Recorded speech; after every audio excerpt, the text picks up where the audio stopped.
আসসালামু আলাইকুম। নাসা একাডেমির পক্ষ থেকে সবাইকে স্বাগতম। তো আমাদের আজকে যে 2.2 এর যে অঙ্কটা নিয়ে আমরা বেশি আলোচনা করবো সেই অঙ্কটি হলো, যেমন আমাদের এরকম দেওয়া থাকে ডি ইকুয়াল টু, যেমন 2e দেওয়া আছে, পিডি নির্ণয় করো।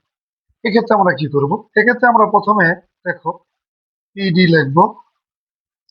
এখন পিডি ডি এর মান বসাবো 2,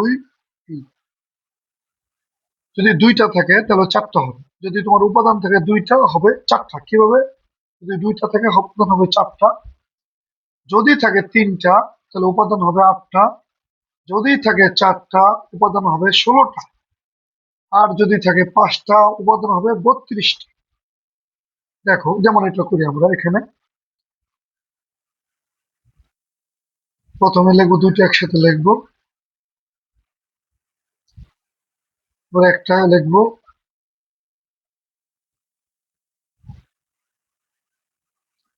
এবং ভাগ আছে দুই। দেখো, দুইটা ছিল, আমাদের উপাদান হয়েছে 1, 2, 3, 4। যদি এখানে তিনটা হতো তাহলে কিন্তু আটটা হতো। ধরো এখানে আছে দুই এর উপাদান আছে, মনে করো 1, 2, 3। মনে করো, যদি 1, 2, 3 এই ক্ষেত্রে কি হবে? দেখো দেখো, প্রথমে তুমি 1, 2, 3 লিখবে, এরপরে তুমি লিখবো 1, 2, এরপরে লিখবা 1, 3, এরপরে লিখবা 2, 3, এরপরে 1 আলাদা, 2 আলাদা, 3 আলাদা এবং ফাঁকা আছে। অর্থাৎ 1, 2, 3, 4, 5, 6, 7, 8। তার মানে যদি আমাদের এরকম পাওয়ার পাওয়ার বা শক্তি সেট থাকে এরকম, যদি উপাদান থাকে দুইটা হবে আমাদের চারটা, উপাদান যদি থাকে তিনটা হবে আমাদের আটটা। তার মানে তোমরা এটা ফলো করবে, দুইটা থাকলে চারটা, তিনটা থাকলে আটটা, চারটা থাকলে 16টা এবং পাঁচটা থাকলে 32টা। এখন ধরো এই অঙ্কটা আসলো, এম ইকুয়াল টু দেওয়া আছে 12 এবং 15, এবং এন ইকুয়াল টু দেওয়া আছে 15a বলে পি ব্রেকেট এম, আমি এটাকে ক্যাপ বলি, ক্যাপ এন, এটার নাম আছে ইউনিয়ন কিন্তু আমি ক্যাপ বলি, অর্থাৎ পি ক্যাপ এন নির্ণয় করবো। এক্ষেত্রে আমরা কি করব? এখন প্রথম আমরা যে লিখবো দেওয়া আছে লিখে আমরা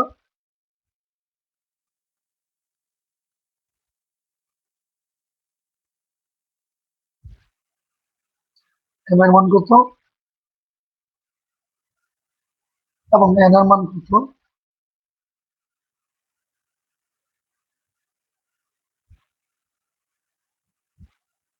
যেহেতু নিচের দিকে, অর্থাৎ এটা ক্যাপের মতো করে আছে, যদি ক্যাপের মতো থাকে তাহলে তোমরা সব লিখবে। এটা এখানে এবং এখানে কমন যেটা সেটা লিখবে। যেমন এখানে এখানে যদি কমন চিন্তা করি, আমাদের আছে এখানে 15, এখানেও 15 আছে, এখানেও 15। এক্ষেত্রে তুমি কি করবে? মনে রাখবে, যদি একটা থাকে তোমার উপাদান, যদি একটা থাকে তাহলে তোমাদের উপাদান একটা থাকলে তোমাদের হবে দুইটা, 15 এবং ফাঁকা সেট। এখন অনেক সময় কি আসে,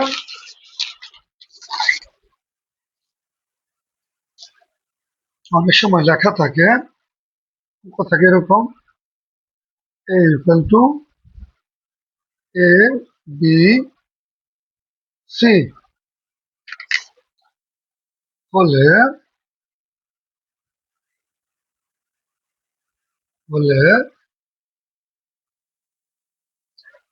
পি এ কত,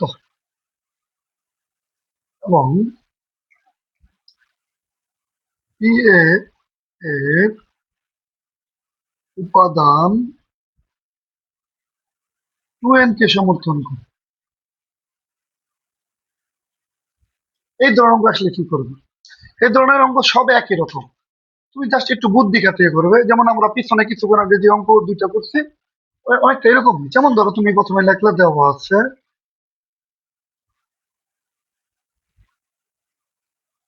এ equal to A B C, সুতরাং পি এ,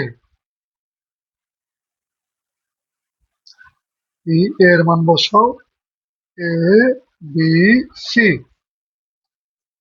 এখন আমরা যদি উপাদান তিনটা আছে তাহলে আমরা এক্ষেত্রে কি করবো, লিখবো প্রথমে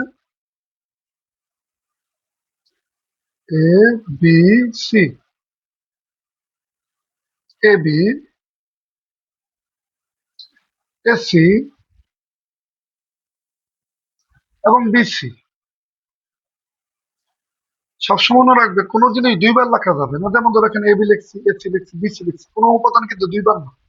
এরপর আমরা লিখবো এ বি এবং সি এবং ফাঁকা সি। তাহলে আমাদের উপাদান কয়টা হলো, একটা, দুইটা, তিনটা, চারটা, পাঁচটা, ছয়টা, সাতটা, আট।